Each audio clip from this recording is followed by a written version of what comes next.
por la economía del conocimiento. Con lo que nos decía Alberto ahora, esa sola expansión de China y las exigencias del mundo al año 2030 le siguen dando una gran ventaja a la economía de commodities, pero es muy grave no agregarle valor. Uno ve grandes esfuerzos de agregación de valor en México y en Chile, pero todavía no se expresan en los porcentajes de exportaciones con agregación de valor. Brasil, y aquí hay unos distinguidos delegados de Brasil, a mi juicio muestra lo siguiente: en sus cuentas de exportaciones hay un peso importante cuando venden aviones, tecnología. Entonces uno diría un gran valor agregado, pero cuando ya se mira eso como proporción de todo el universo exportable, todavía es pequeño. La agregación de valor es fundamental en los años que vienen. Y a mí me preocupa mucho el tema de los costos de los gobiernos, el tema burocrático. Con un grupo de amigos que me ayudan a estudiar estas materias, nos hacíamos la siguiente pregunta hace poco. Bueno, España está haciendo unos grandes esfuerzos en materia de una nueva legislación laboral, unos grandes esfuerzos en ahorro público, pero todavía no hay proyectos de inversión. ¿Y qué fue lo que pasó? Cuando terminó Franco, España era un país de 36 millones de habitantes, 38, hoy es de 43, 44. Cuando terminó Franco había 700.000 empleados públicos. Hace 2 años tenían 4 millones de empleados públicos. En América Latina, el problema del crecimiento burocrático es un problema hoy oculto, porque las bonanzas de los commodities no dejan ver los altos costos de los gobiernos. Yo pienso que algo que deben mirar cuidadosamente los inversionistas es qué están haciendo los gobiernos para ahorrar, para frenar costos burocráticos. Y eso ha dejado de ser tema político y económico en la región. De pronto, peligrosamente sería tema en el momento que tuviéramos una crisis. Es muy importante conectar este segundo elemento con el tercer valor democrático, la cohesión social. Son inseparables. Si algo tenemos que hacer en la pedagogía política latinoamericana es crear una gran conciencia popular que la inversión y las soluciones sociales van de la mano. Por ejemplo, Venezuela muestra que ha habido una disminución de la pobreza.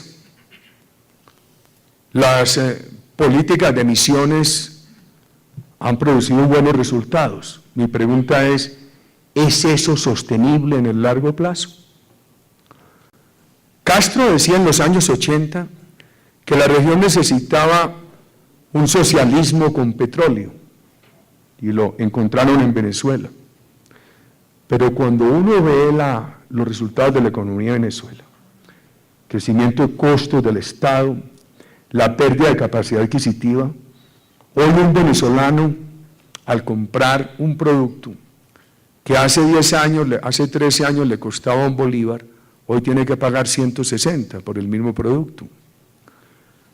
La pregunta es, ¿será sostenible el camino de cohesión social de Venezuela? Sin inversión, sin institucionalidad, a pesar de que haya petróleo, yo creo que no. Si con estos precios de petróleo tan elevados, los problemas económicos se les han complicado, ¿qué podremos esperar cuando no hay un horizonte despejado sobre el valor de energéticos en el mundo? El presidente Obama ahora está presentando en su campaña de reelección como uno de sus grandes logros haber disminuido la dependencia energética de los Estados Unidos, sustancialmente. Es un país que ha reducido a la mitad las importaciones de petróleo.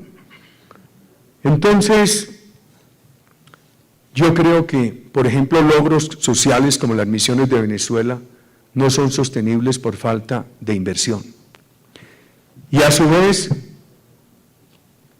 Cuando hay una gran prosperidad de inversión, pero no hay logros sociales, la inversión se desacredita, se vuelve repulsiva. Por eso se necesita la inversión como fuente de recursos para los problemas sociales y al mismo tiempo las soluciones sociales como un elemento de legitimación, de validación de la inversión. Creo que por eso hay que llevarlos de la mano. España en 2007, y este creo yo que es el gran reto social de la región, tenía un desempleo juvenil entre el 18 y el 21%. Hoy lo estiman por encima del 50%. ¿Quién iba a pensar en el 2007 que unos pocos años después el desempleo juvenil de España estaría en esos niveles? Yo recuerdo la transición del presidente Aznar al presidente Rodrigo Zapatero y mis primeras conversaciones con el presidente Rodríguez Zapatero. Era conversar con un jefe de Estado que expresaba toda la confianza en una economía rebosante. Y sin embargo vemos qué pasó. ¿Cuál es mi preocupación? Muchos de nuestros países ya tienen desempleo juvenil entre el 18 y el 21%. Y el tema no lo podemos mirar ligeramente. Creo que el gran reto social y de inversión en los años que vienen es fomentar el espíritu de emprendimiento a los jóvenes y darles posibilidades. Se necesita, a mi juicio, una alianza público-privada para avanzar en educación aplicable e investigativa simultáneamente y para poner en manos de los jóvenes las herramientas de la economía de mercado para generar inversión. Me explico. Ustedes no van a conseguir recursos de capital de riesgo ni recursos de garantía para empresas pequeñas nacientes de jóvenes. Pero si los gobiernos los llaman a ustedes y les dicen, nosotros, gobierno, aportamos los recursos y ustedes nos estudian las iniciativas empresariales de los jóvenes, conjuntamente con las universidades, para que saquemos adelante esas empresas nacientes, estoy seguro que ustedes harían esa operación. Yo por eso creo en la necesidad de esa alianza público-privado en el tema de la promoción del emprendimiento de los jóvenes en la región. Ahí tenemos un grave riesgo, un gran desafío social. Los dos finales elementos de la democracia progresista son el tema de los estados de instituciones independientes y el tema del pluralismo participativo. Una de las últimas noticias de la prensa ecuatoriana es que el periódico El Comercio tuvo que anunciar que no permitiría más comentarios a su edición digital por temor a represalias del gobierno. La región, en la época de las dictaduras, bruscamente eliminaba el pluralismo participativo y eliminaba la independencia entre las instituciones. Hoy, democracias a medias, que tienen una fachada electoral con alguna sutileza, han venido avanzando en la eliminación de esa independencia de instituciones y del pluralismo participativo. Por ejemplo, yo no podría decir hoy que hubo fraude en las elecciones de Venezuela, pero lo que todo el mundo puede decir es que por cada 100 horas de televisión del presidente de la República, el candidato de la oposición tenía unos minutos.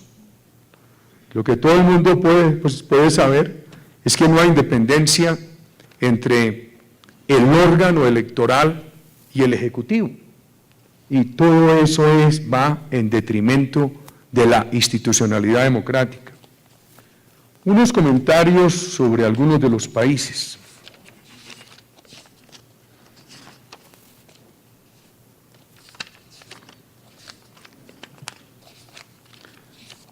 Yo particularmente creo que Perú va muy bien. Me atrevo a afirmar, distinguidos amigos, que el presidente Humala ha sido una revelación desde el punto de vista positivo. Ha incrementado el canon minero para poder tener más recursos para política social, pero sin cruzar la línea a partir de la cual podría haber un gran desestímulo a la inversión. Yo creo que ahí logra él un gran equilibrio. Ha dicho con toda firmeza que su gobierno no negocia con el terrorismo. Ha mantenido un gran combate en procura de la seguridad. Se despejaron todas las dudas que su elección había suscitado sobre la inversión en Perú y hoy hay gran confianza. Tiene problemas, por ejemplo, con las rebeldías regionales frente a los nuevos proyectos mineros. Ojalá los pueda superar. El tema de Argentina. Hace un año Argentina tuvo dos procesos electorales, uno bastante peculiar.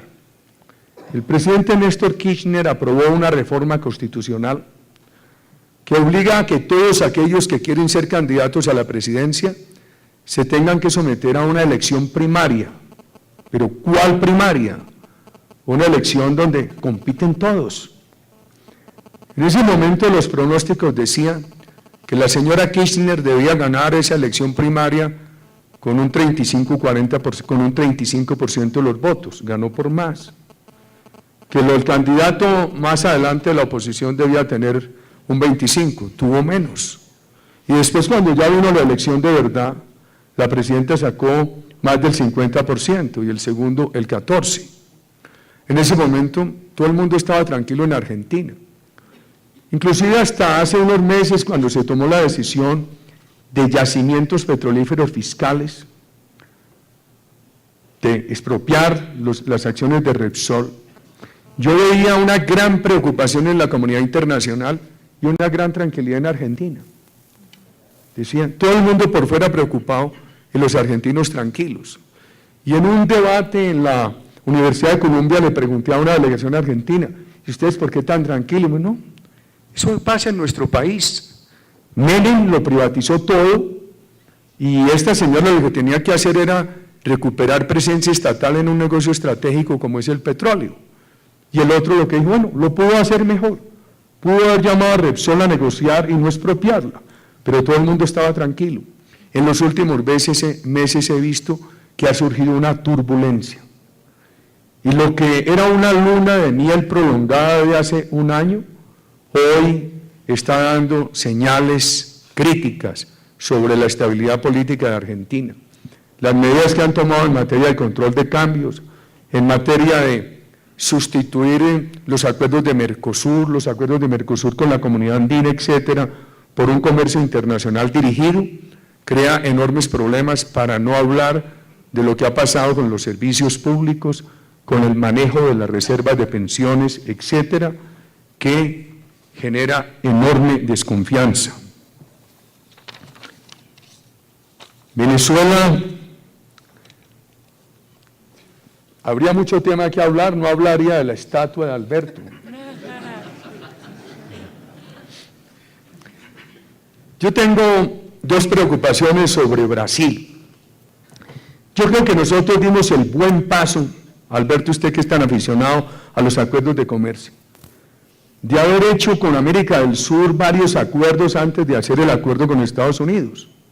Hicimos el acuerdo de la Comunidad Andina y Mercosur, el acuerdo con Chile, con el cual teníamos muy buenas relaciones, sin acuerdo, apenas teníamos un acuerdo muy fragmentario, el acuerdo de profundización de inversiones con Perú. Y crecieron mucho los flujos de comercio y de inversión con Brasil. Pero yo a Brasil le veo hoy con preocupación, primero, una tasa de inversión no lo suficientemente alta. Un país que crece 2 años al 7% y se le recalienta la economía. Y entonces, leyendo a los economistas, dice, es que tendría que crecer, tener una tasa de inversión del 22-25 y la tiene entre el 16 y el 17. Y tiene unos fenómenos de infraestructura parecidos a los atrasos que todavía registra Colombia, con una similitud y con una gran diferencia. Aquí hay un marco, la similitud ¿cuál es? Allá como aquí, hay un marco legal muy propicio a la participación de los particulares en el tema de la infraestructura, pero aquí hay mejor opinión pública para aceptar la participación de los particulares en infraestructura. Allá todavía hay sectores radicales del Partido de los Trabajadores muy opuestos a las concesiones en servicio de infraestructura a los particulares. México acaba de dar un gran paso, que creo que es la reforma laboral. Y me sorprende que el PRI la hubiera votado, y es un anticipo de que se pueden crear condiciones para que la era de Peña Nieto, en muchas de sus iniciativas, cuente con los votos del PAN. Creo que es muy bueno para México haber introducido estos cambios laborales en el periodo de transición. Sobre Chile un comentario, el país ejemplo, el país de instituciones, la inconformidad política, inexplicable, un gran gobierno, excelentes resultados. Ayer veía 156.000 millones de dólares en reservas pensionales, pero una gran inconformidad política. Y un profesor de ciencia política podría decir, ¿qué le pasa a Chile si en diciembre del año entrante o en enero del 14 las elecciones las gana nuevamente la izquierda, que hizo unos gobiernos buenos, respetables, pero llega sobre una ola de inconformidad que la obligarían a ser radical? Creo que ahí hay un tema bien importante para pensar en el Chile de los próximos años. Nosotros, yo tengo preocupaciones por el nivel de gasto público. Las mismas preocupaciones que manifestaba ahora viendo el espejo de España.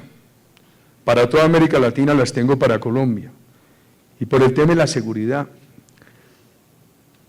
Una de las razones de mi admiración por Alberto Bernal y de mi afecto por él es que me ayuda en Twitter. Y es muy fácil encontrar críticos y contradictores en Twitter y muy difícil encontrar amigos en Twitter. Y él me ayuda mucho. Ahora puso unos Twitter Alberto, decía, ¿qué es lo que quiere la FARC?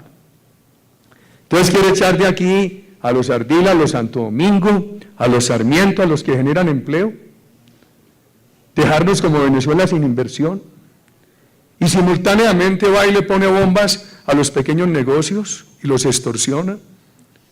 Entonces nos van a conducir a una Cuba. Uno ve que Cuba sí, que superó la pobreza crítica, pero los dejó a todos pobres. Y no solamente los dejó a todos pobres, sino que anuló la creatividad. Un pueblo preparado pero sin creatividad. Nos hemos dado la tarea de comparar los servicios de la salud en Colombia con los de Cuba. Aquí todavía tenemos mucho problema, pero hemos avanzado mucho. Entonces, porque siempre nos decían, Cuba, la gran estrella en salud y en educación. Cuando lo fue, eso no se tradujo en bienestar colectivo, porque no había inversión privada que captara el beneficio de educación y salud. Y hoy, por falta de inversión privada, está nuevamente atrasada en educación y salud.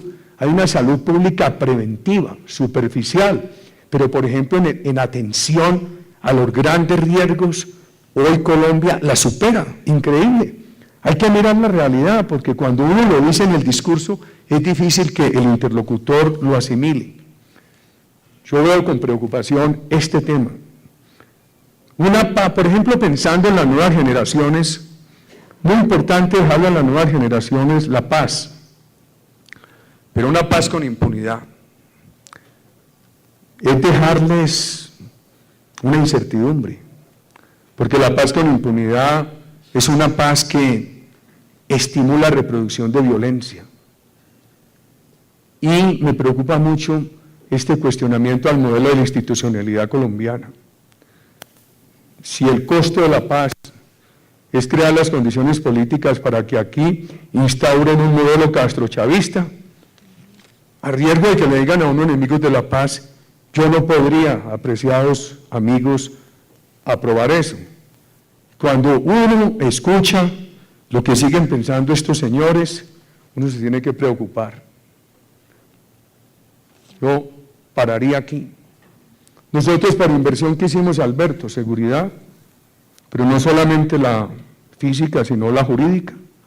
Se aprobó la ley que permite firmar los contratos de estabilidad, seguridad política. Ustedes despiertan en un país y si al despertar tienen la pesadilla de pensar ¿cuál será la empresa que van a expropiar hoy? En ese país no hay seguridad política para la inversión. Si despertan en un país donde hay una gran conciencia política de que la inversión es un factor de superación de pobreza, allí hay seguridad política. Buena macroeconomía, Estado austero, esa fue la razón de la reforma de Ecopetróleo de 460 entidades del Estado, los acuerdos de comercio que usted bien los conoce, simultáneamente la escogencia de sectores en los cuales el país puede ser un jugador de talla mundial y el tema de conectar eso con buenas semillas en materia social. Eso lo llamaría yo como el catálogo de promoción de inversión. En el tema tributario ha habido una discusión. A mí me preguntan mucho en los Estados Unidos, ¿cuál es la diferencia entre los estímulos tributarios que ustedes introdujeron en Colombia y las políticas de Reagan y Bush? Las políticas de allá han consistido en reducir impuestos a los sectores que tienen un gran potencial de inversión, en la creencia de que ese ahorro en la tributación, esos sectores lo llevan automáticamente a inversión. Eso es un albur. Lo nuestro fue distinto. Aquí lo que dijimos fue, si usted invierte $100 en Colombia, tiene una deducción de 30. Si usted siembra una hectárea de palma africana, durante los primeros 10 años del ciclo productivo no paga impuesto de renta. Nosotros lo que hicimos no fue no buscar una reducción de impuestos, sino introducir unos estímulos a la inversión. Yo me he mantenido en la tarea de defenderlos, porque yo no creo que haya manera de incrementar recaudos si previamente no hay una gran inversión. En los últimos años se ha pasado de un recaudo de 67 billones a un recaudo que este año puede ser de 100. Pero lo que hay que explicar es que eso se debe a lo que pasó en inversión, que ustedes mostraban las cifras ahora. Yo creo que al país hay que hacerle esa otra pedagogía política. Queremos recaudo, fomentemos inversión. Y me preocupa mucho porque no hay que ir a leer los economistas de izquierda, también los del establecimiento. Tienden a llamar peyorativamente los estímulos a inversión. No, dicen, no, eso hay que acabarlo, esas son las gabelas que Uribe le dio a los ricos. Pero habrá tiempo de analizar la reforma tributaria que por fortuna en esta ocasión no parece tener el sesgo de eliminar los estímulos a la inversión, que ya eliminaron algunos. Y no es bueno que estímulos recientes en un país que hace poco no aparecía en las pantallas de inversión, los quiten, porque eso es una señal de falta de estabilidad. Muchas gracias.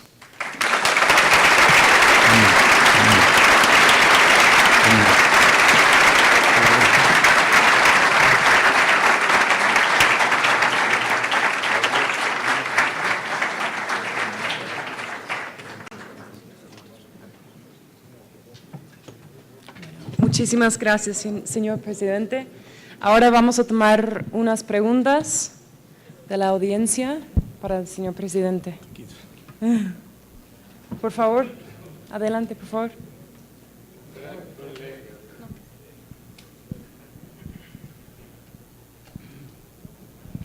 Eu queria parabenizar o senhor presidente e os senhores da Baltic.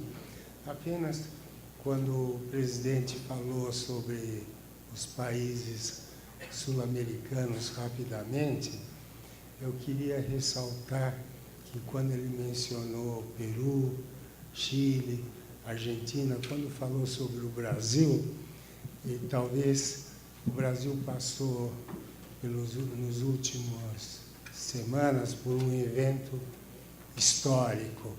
E esse evento histórico vai mudar a história do Brasil e vai mudar a política de inversão no Brasil rapidamente. Nós tivemos um julgamento no Supremo Tribunal, que é a Corte Suprema no Brasil, a última instância, onde foram condenados os ministros supremos do governo Lula, e eles foram condenados à prisão. Ministro-chefe da Casa Civil e os políticos tops do primeiro governo do presidente Lula. Então, com isso, isso vai ter um impacto de mostrar que o Brasil é um país sério e vai elevar a idoneidade do Brasil para um nível diferente do que ele é considerado hoje e vai mostrar uma nova seriedade e uma nova abertura democrática, política e econômica do país. Em seguida, nós tivemos a eleição para a Suprema Corte Brasileira, do primeiro presidente da Corte Superior, de um ministro negro, que nunca tinha sido eleito no Brasil um ministro negro. E isso prova para o mundo que o Brasil mudou. E isso eu acho que o senhor, quando for falar do Brasil, talvez seja interessante mencionar que mudou também no Brasil. Não é só futebol, Copa do Mundo, mas também é seriedade da lei e que a lei vale no Brasil e é respeitada, porque ministro também vai para a cadeia. Muito obrigado. Yo quisiera, con todo respeto, hacerle este comentario. ¿Quién? Okay. Indudablemente la decisión de la Corte Suprema de Brasil sobre Dirceu ha sido muy aplaudida internacionalmente. Y yo tengo que asumir siempre la responsabilidad, por ejemplo, en el caso del ministro Arias nuestro, de Agricultura. Lo tienen en la cárcel y no hay una sola prueba de que se haya robado un peso. El cargo que le hacen es que firmó un contrato que se entendía que se podía firmar directamente con una institución de la OEA para el desarrollo agropecuario. Entonces, a mí me parece que es muy importante que la justicia brille con imparcialidad, pero es muy dañino cuando la justicia se luce por política. Yo siempre le he dicho a los colombianos, el día que yo vea una prueba que el ministro Arias se robó un peso, yo sería el primero en decir, me muero de la tristeza. Lo nombré buscándole nuevos liderazgos a Colombia. Yo nombré muchos ministros menores de 35 años, buscando nuevos liderazgos. En ese momento diría, no lo puedo apoyar. Pero lo que no puedo hacer hoy es aceptar que lo tengan en la cárcel cuando no hay una sola prueba de que se haya robado un peso. Cuando usted hace ese comentario respetable sobre Brasil, yo por responsabilidad política frente a mis colaboradores tengo que hacer este comentario. La próxima pregunta.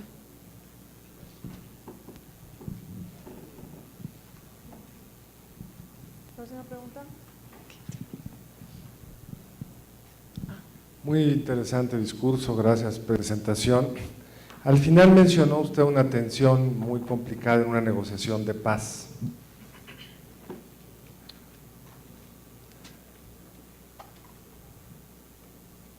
Al final mencionó usted perdón, lo van a rearmar.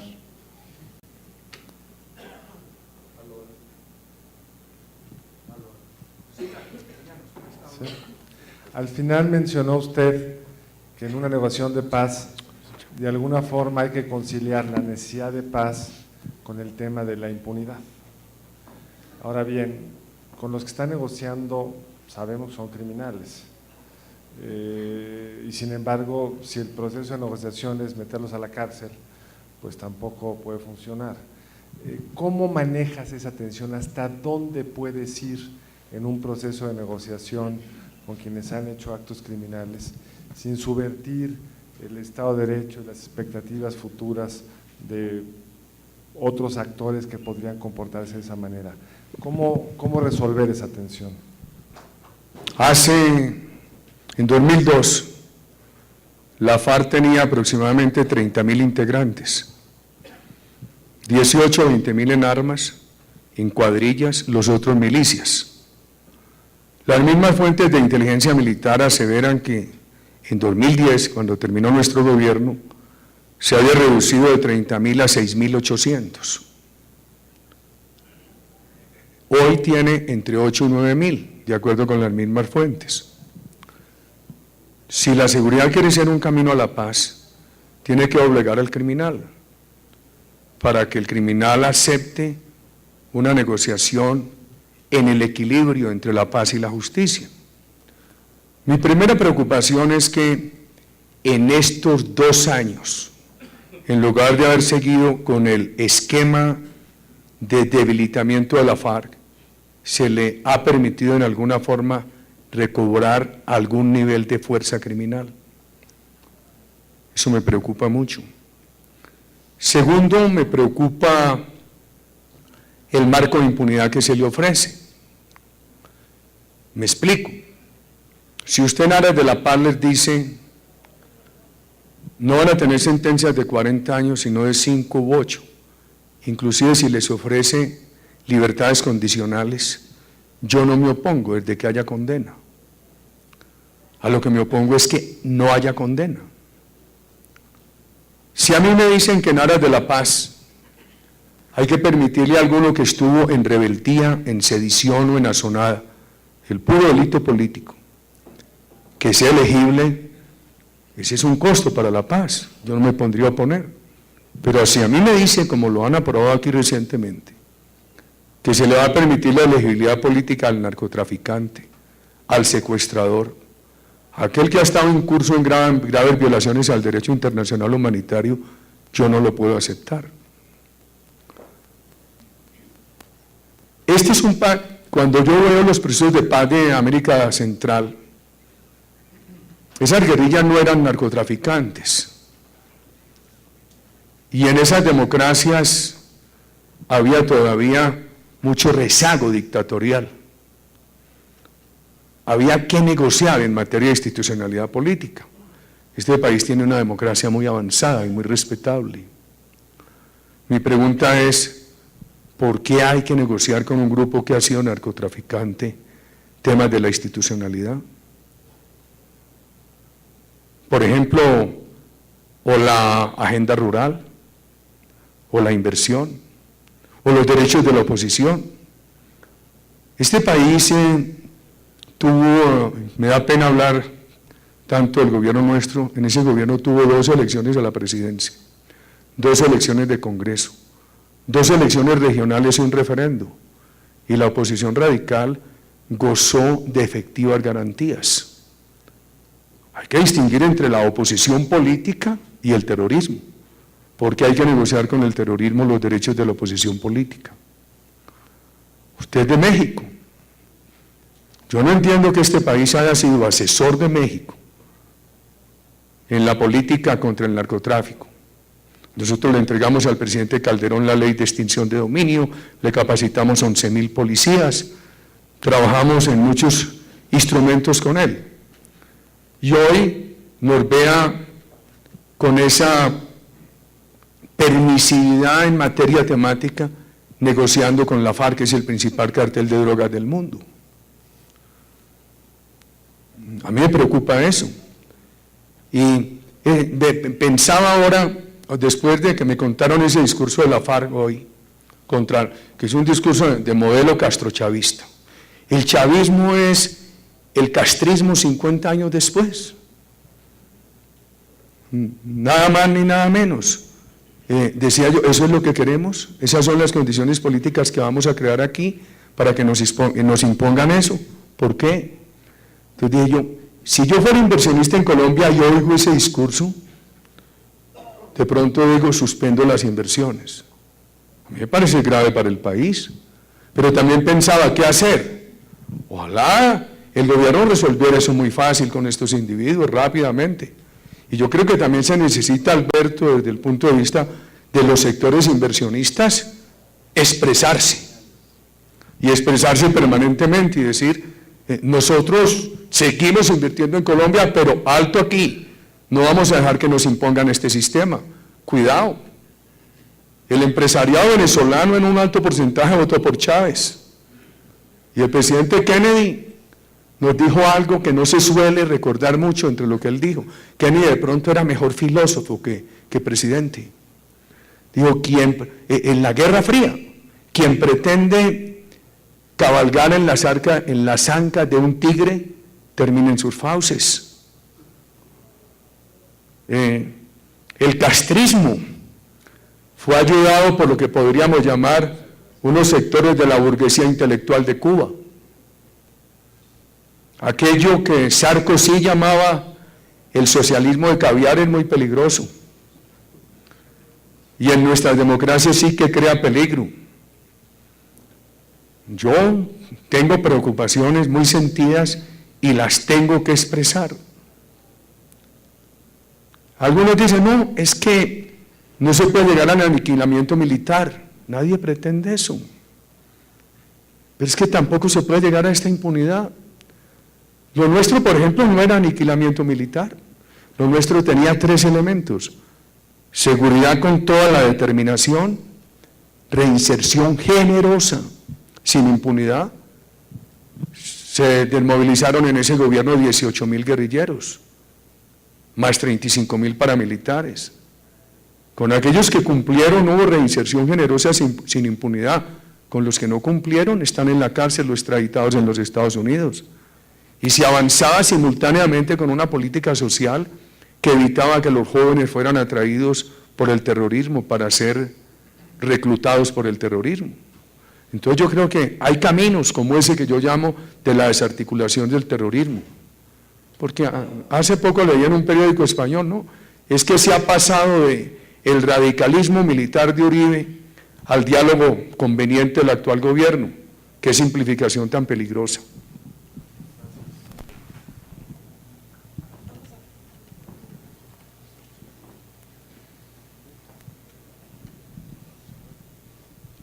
Buenas noches. Presidente Uribe, ¿usted qué piensa del fortalecimiento del sistema pensional público? El fortalecimiento del sistema pensional público me preocupa. Y lo que más me preocupa es que no veo acciones. ¿Qué pasó? El gobierno nuestro, por vía de reforma constitucional, eliminó los regímenes privilegiados de pensiones. Antes de hacer la capitalización en Ecopetrol, nosotros nos sometimos en Ecopetrol a 3 reformas muy drásticas que costaron muchas dificultades: la laboral, la pensional e independizar la refinería de Cartagena para poder vincular al sector privado.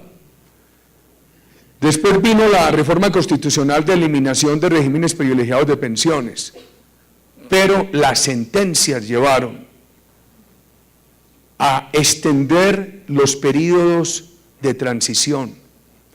En el derecho pensional ha estimado la doctrina y la jurisprudencia que es tan importante la expectativa del derecho como el derecho adquirido, y consideran que quien está próximo a adquirir el derecho lo tienen que tratar como que ya hubiera adquirido el derecho, respetar la expectativa del derecho como se respeta el derecho adquirido, y con esa interpretación ampliaron el periodo de transición, y entonces se entró un universo de personas mucho mayor a lo que se llamaba el grupo de personas en transición, y para ellos es más conveniente el seguro social que las pensiones privadas.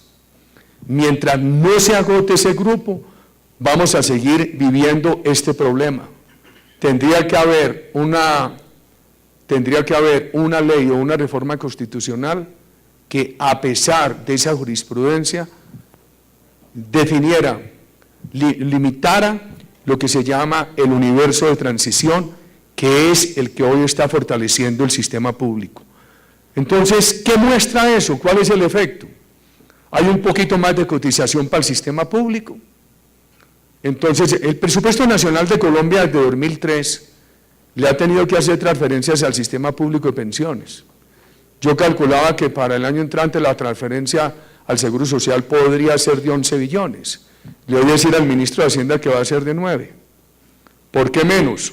Porque hoy hay más personas cotizando al sistema público. Eso es ahorro de hoy, pero es un gasto que se está difiriendo. Tarde que temprano llegará nuevamente ese déficit. Creo que estamos en hora de ponerle una limitación al universo beneficiario de la transición. Un comentario adicional, porque para los que no están tan familiarizados con el sistema pensional, una de las cosas que es bien preocupante, presidente, de esta tendencia, es que el seguro social es un sistema en el cual la gente joven paga impuestos para pagar a las pensiones. No hay un ahorro individual. Entonces, cuando no hay ahorro individual, vamos a tener un problema en el futuro que es muy sencillo. Mi abuelo tuvo 8 hijos, mi papá tuvo 3 hijos, yo tengo 2 hijos y quizás mis hijos tengan un hijo, que implica que por definición la población se está envejeciendo.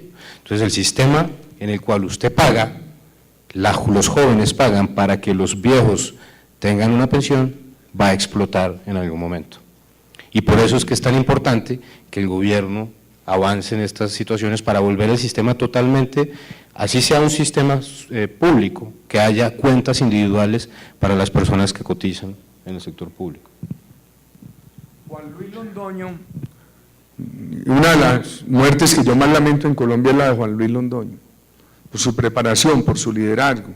Cuando hicimos la reforma pensional de 2002, en el Consejo de Ministros nos dijo, con esta reforma, un joven que entra hoy a trabajar, se afilia al sistema público, ya no habrá que subsidiarlo. Y eso parecía un gran alivio. Pero ¿qué ocurrió? Después vinieron las sentencias ampliando el periodo de transición y volvieron a aumentar los subsidios.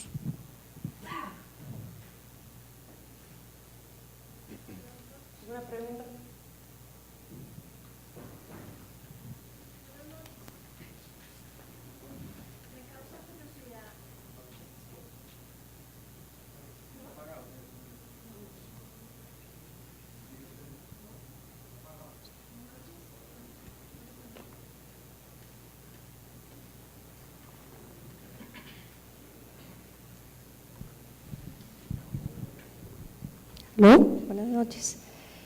Me causa curiosidad en la exposición, excelente exposición de Alberto. Primero, abordar una hipótesis tan positiva, ¿no? Porque aún el crecimiento de China no hemos tenido en cuenta, y en el mundo, 2 factores, el natural, ¿no? Las catástrofes, y el humano. La mística para el trabajo. Se ha perdido, que hoy las personas, por el mismo complejo de este socialismo, comunismo, siglo XXI, no quieren tener. No, ya la juventud no toda quiere tener ese BMW, no toda quiere estar bajo el estigma de tener un Rolex. Entonces, quisiera como abordar esos temas complementarios y diferentes. Gracias. Excelente pregunta. Lo que pasa es que estamos en un mundo completamente diferente. Nosotros en el mundo hoy en día, nosotros los colombianos, la verdad nos podemos denominar hoy en día como un país de ingreso medio. Los problemas de la gente de ingreso medio son muy diferentes a los problemas de la gente de menor ingreso.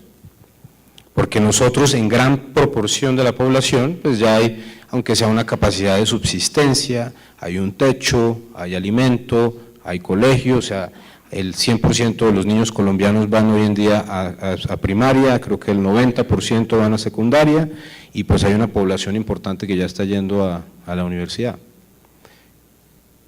Pero eso no existe en la India. En la India, el 50% de las personas en la India no tienen baño. O sea, hay 700 millones de personas yendo al baño en las calles. Es una cuestión impresionante. Entonces, a lo que voy con todo esto es que la necesidad de suplir esas necesidades básicas son las que, entre otra cosa, van a generar una actividad tan importante que da ese espacio para pensar que la China le va a ir bien, porque todavía hay gente muy pobre en la China, sobre todo en las partes, o sea, la pensión mensual de una persona en el campo de la China son 50 yuans, eso no es nada, son como $10, perdón, menos, $8 al mes. Entonces todavía hay gente muy pobre que está entrando en la economía mundial con esta aspiradora de necesidad de recursos para tener una vida mejor. Y eso es lo que no nos ha llegado a nosotros todavía, y no le ha llegado a Europa. Por ejemplo, Carlos Daniel Ruiz, que es el que maneja la oficina de Bogotá, también tiene un negocio, que es un negocio de neveras en los minibares de los hoteles. Carlos Daniel necesitaba reemplazar 300 neveras en los hoteles de Colombia. ¿Qué hizo? Llamó a su contacto en España el año pasado, en agosto. Por favor, que necesito comprar 300 neveras. Y le contestó a alguien en la fábrica, ¿es en serio?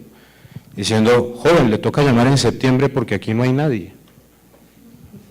¿Cómo así que no hay nadie? No, pues que estamos en agosto, vacaciones colectivas en agosto.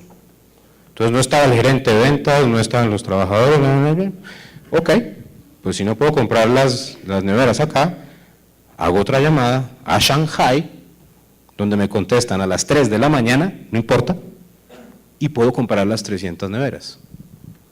No compré en España, compré en China.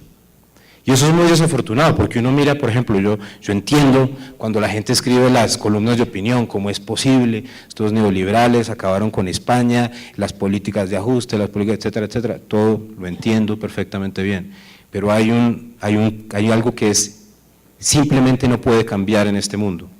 O el español deja de tomar vacaciones, o el chino comienza a tomar vacaciones. Así de sencillo. Porque la globalización no tiene reversa. Y eso es algo que tenemos que acostumbrarnos nosotros. Yo también tengo, por ejemplo, pues, preocupaciones al respecto. Yo cuando veo en Twitter a todos estos muchachos insultándome, de 21, 22 años, neoliberal, capitalista, yo no sé qué, etcétera, etcétera, pues están hablando de que no hagan minería y que no hagan absolutamente nada acá, que horror los bancos, que nacionalicen esto. Y al mismo tiempo están mandando el tweet desde el iPhone. O sea, no han hecho la combinación, que el Apple es la compañía más neoliberal del mundo. Es algo que todavía no hemos entrado y va a ser difícil, pero la humanidad siempre encuentra una forma de salir adelante. Vas a ver. Tenemos una pregunta aquí adelante. ¿Qué te contestan cuando me dices lo del iPhone? Me contesta. Señor presidente, yo tengo una inquietud y me quisiera saber su opinión. Nuestra democracia, las democracias lógicamente están basadas sobre el poder ejecutivo, legislativo y judicial. Pero hemos visto últimamente, tal vez después de la Constitución del 91, que el sistema judicial o el poder judicial se ha convertido casi en una dictadura judicial. Vemos cómo la Corte Constitucional está legislando en medicina, en ingeniería, son los grandes expertos, y vemos que realmente la justicia realmente pues tambalea mucho. Y para mí el concepto fundamental, la paz fundamental de un país se basa si hay justicia. El tema es muy amplio, yo no le daría sino un punto. Uno de los problemas es que la justicia se ha tomado el poder de ampliar indefinidamente el gasto público por vía de sentencias. Intentamos ponerle a eso un límite con la reforma constitucional de responsabilidad fiscal, que obligaba en su texto inicialmente propuesto a que toda decisión de cualquier órgano del Estado tuviera que tener primero una evaluación de la factibilidad fiscal financiera. Infortunadamente, lo que se aprobó en el Congreso no tuvo ese rigor.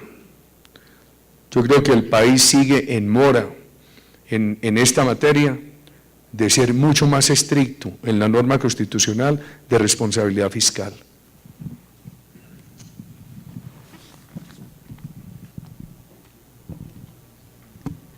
Presidente, en mi condición de colombiana y desde el sector donde yo trabajo, que es el sector de infraestructura, veo con preocupación que en estos 2 últimos años, en cierta forma, estamos echando para atrás cosas que se venían haciendo en el gobierno que usted dejó.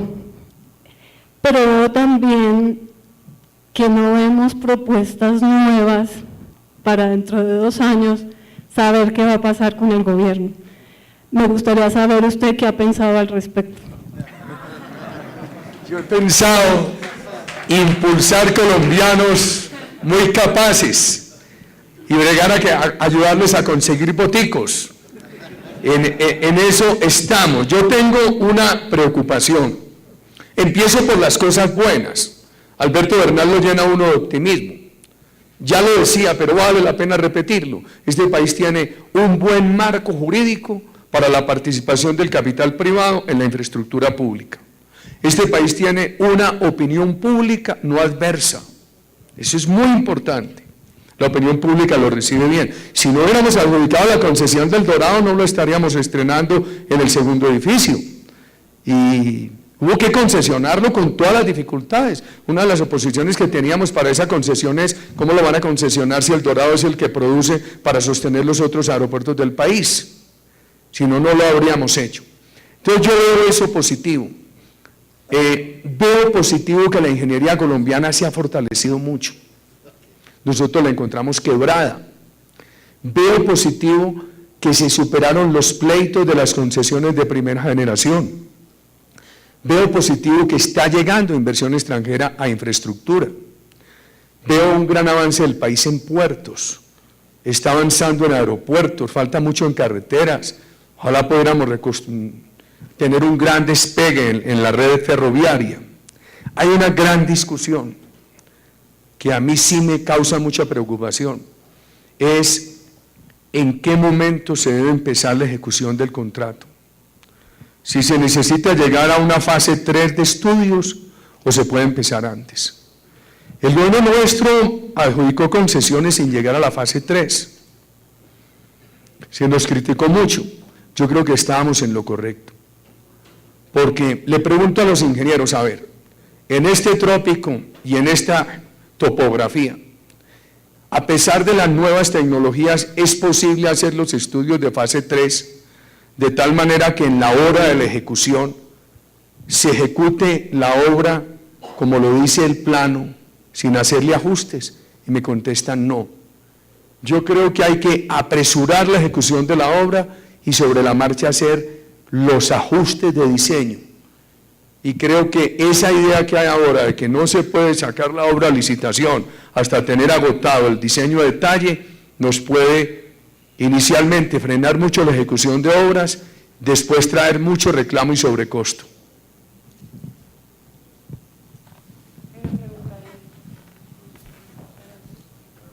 Buenas noches, presidente Uribe. ¿Cómo lograr los objetivos planteados en su intervención en un contexto en el cual varias de las instituciones del Estado gozan de muy mala reputación a causa de los escándalos de corrupción? Como usted bien lo menciona, algunos de ellos no han sido probados, pero otros varios sí lo han sido, y son miles de millones los que vemos involucrados en estos temas. Esto nos lleva a reflexionar no sobre la existencia de los recursos, sino sobre el camino tan empedrado y todas las instancias que tiene que pasar desde la iniciativa, el momento cero, hasta su ejecución. Colombia acaba de inaugurar, por ejemplo, yo creo que este es apenas el segundo edificio del Nuevo Dorado, porque viene ahora la demolición del viejo edificio y la construcción de otro nuevo. ¿Cómo se adjudicó? Se adjudicó en un proceso de audiencia pública, a través de la televisión, con una gran discusión, como se adjudicaron todos los contratos en ese gobierno nuestro. Creo que nadie puede decir que hubo un solo hecho de corrupción en el gobierno nacional en toda esa contratación. Yo diría lo siguiente, la participación en la... ¿Tú qué estudias?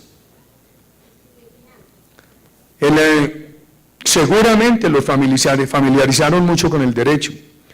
En la evolución del Estado de Derecho, que es el Estado de los controles, uno encuentra la creación de diferentes controles, que el control de las contralorías, que el control de las procuradurías, que el control de los jueces. Para mí el más importante es el control de opinión. Por eso hicimos todo el esfuerzo que todos estos procesos de adjudicación fueran discutidos ampliamente por la opinión. Yo diría, hubo unos problemas de corrupción graves en la contratación de Bogotá, pero no del gobierno nacional. Entonces yo sí creo que Colombia tiene que apreciarse de que en el nivel nacional tiene una institucionalidad respetable y un sistema de contratación respetable. Hace poco, le preguntaba en un foro internacional a una firma que se acaba de ganar aquí una licitación grandísima para extender fibra óptica. Le dije, ¿qué concepto? Dígamelo sin ningún interés político, objetivamente. ¿Qué concepto trae usted de ese contrato en Colombia? Me dijo, impecable, con toda la transparencia. Entonces todavía tenemos unos problemas regionales, en gobiernos regionales y locales, en manejo de regalías, etcétera, pero este país tiene una institucionalidad y un esquema de contratación en el nivel nacional que es respetable. Creo que vamos a tener dos preguntas más. Una aquí, en el centro. Sí, está bien. La otra ahí. Que sean 3 preguntas para que me deje hacer una a mí, Catherine.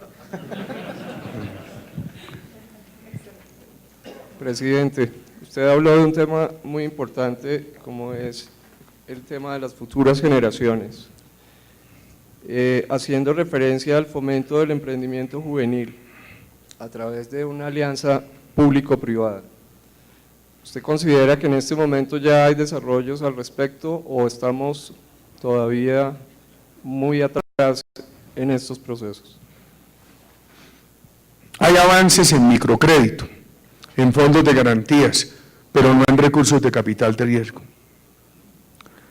El gobierno nuestro hizo un avance, pero nos quedó pequeñito, que fue el Fondo Emprender del SENA. Usted como empresario tiene que tener un aprendiz por cada 20 trabajadores, se flexibilizó el contrato de aprendizaje o pagar la cuota. Y con esa cuota nutríamos el Fondo Emprender. Y se hacía un buen concurso para asignar esos recursos a las iniciativas de los jóvenes, pero era un fondo de 40, 60 mil millones al año. Hoy necesitaríamos 300.000, 400.000. Yo creo que hay los esquemas, pero faltan los recursos. Y si yo le digo a usted, usted como sector privado aporta la plata para esos recursos de capital de riesgo en empresas de los jóvenes o de sectores populares, seguramente usted dice no. Pero si el gobierno la aporta y hace un contrato de manejo con su firma, seguramente eso saldrá muy bien. Usted lo manejará con toda transparencia, con toda eficiencia. Usted pondrá su conocimiento y el gobierno los recursos fiscales.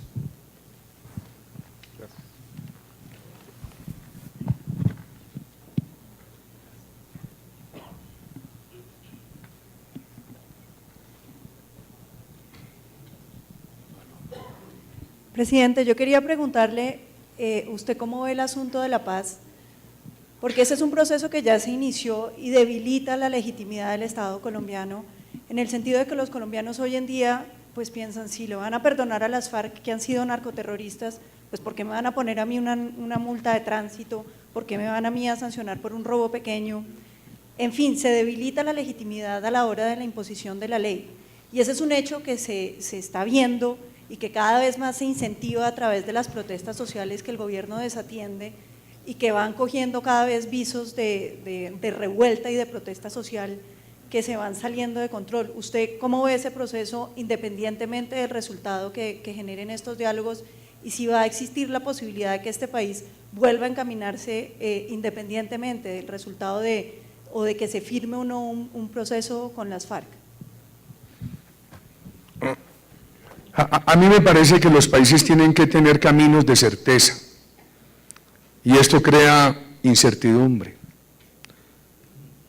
En medio de las equivocaciones que uno tiene como ser humano, nosotros siempre tuvimos mucha claridad que al país había que darle certeza, gustara o no gustara nuestro camino, pero que el horizonte fijado fuera claro. Hoy yo lo veo con nubarrones. La verdad es que, por ejemplo, la Fiscalía, tengo gran respeto por el fiscal, un hombre muy preparado, fue magistrado de la Corte Constitucional, pero a mí me preocupa cuando lo escucho a él o al presidente de la Corte Suprema decir: las instituciones están dispuestas para que los integrantes de la FARC no paguen un solo día de cárcel. Entonces, ahí viene lo que tú dices, si ese fiscal tiene que meter a la cárcel a alguien que se robó una bicicleta,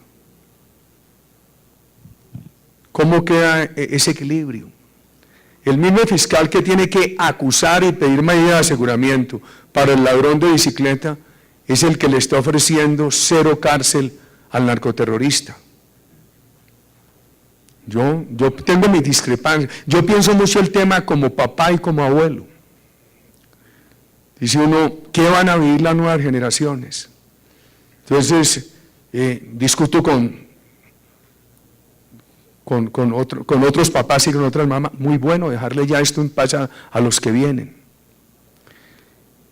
Hay un libro muy interesante del profesor Sángel de Harvard sobre justicia, interesantísimo. Leyendo ese libro, llevaba los conceptos de la filosofía a esta discusión, porque mis hijos me decían un día: papá, se hace la paz con la FARC y todo el mundo feliz. Van a decir: no, eso que dice Uribe, esos son principios arcaicos, anquilosados, ya hicimos la paz con la FARC, esto es lo mejor a cualquier costo. Dije, cuidado, porque eso es como poner la filosofía utilitarista de Jeremy Bentham y compararla con los imperativos morales de Kant. Entonces dice uno: no, aquí lo importante es la utilidad del país, se hizo la paz con la FARC, los otros son principios morales que en este momento no importan. Pero cuidado, cuando se afectan los principios morales, la utilidad se cae. Yo creo que se crea un problema de mal ejemplo. Las BACRIM hoy son tan grandes como la FARC. Entonces, si hay un negocio de impunidad con la FARC, ¿qué van a decir las BACRIM? Ya cuentan los medios hoy que Salvatore Mancuso le dice al presidente de la República que permita entrar en esa negociación, y que si a la FARC le dan derechos de elegibilidad política, ¿por qué no a ellos? Entonces, eso crea una cadena muy negativa.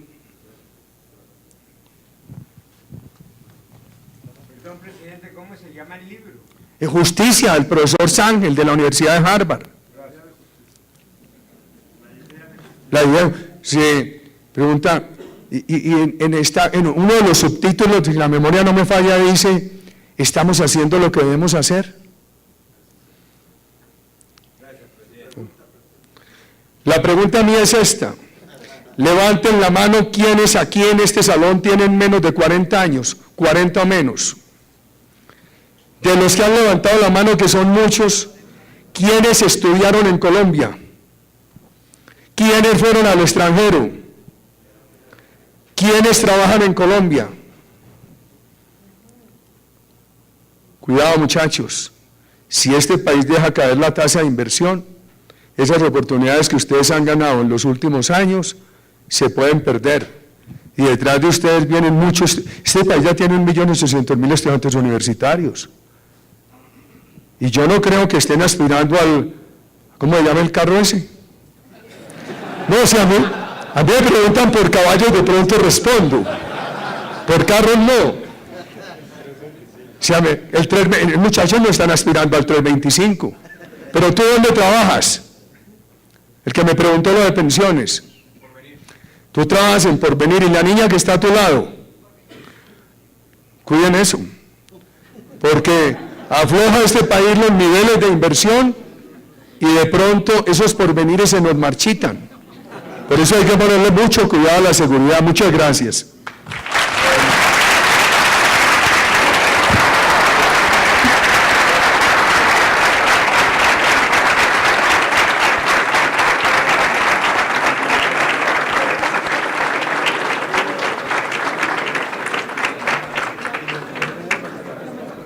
Bueno, con eso terminamos el evento. Queremos dar por parte de Multi Capital Markets, queremos dar las gracias a todos los asistentes, sobre todo al presidente Álvaro Uribe. Gracias.